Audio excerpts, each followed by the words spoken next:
Hello বন্ধুরা, দেখেন কতগুলা দেখছেন আঙ্গুরের আঙ্গুর। কয়দিন ধরে জ্বর তো এগুলাই খাচ্ছি। এই দেখেন কত আঙ্গুর না, এগুলো না $3 দিয়ে এতগুলো আঙ্গুর। হ্যাঁ, $3, $3। কারণ এখানে বাগান আছে তো, অনেক ফলের গাছ।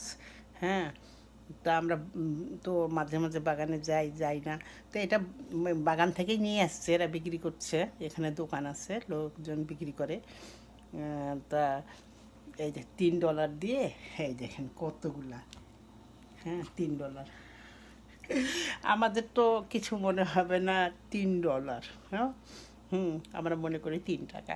হুম তো $3 অনেক কম, কিন্তু বাংলাদেশে হিসাব করলে ওইটাই মনে করেন যে 360। কিন্তু তবুও মানে বাংলাদেশে 360ও মনে করেন এতগুলা পাওয়া যাবে না, ঠিক না? এতগুলা পাওয়া যাবে অনেক, এটা এতগুলো পাওয়া যাবে না। কেমন লাগলো অবশ্যই জানাবেন। সবাই ভালো থাকেন, সুস্থ থাকেন, বাই বাই।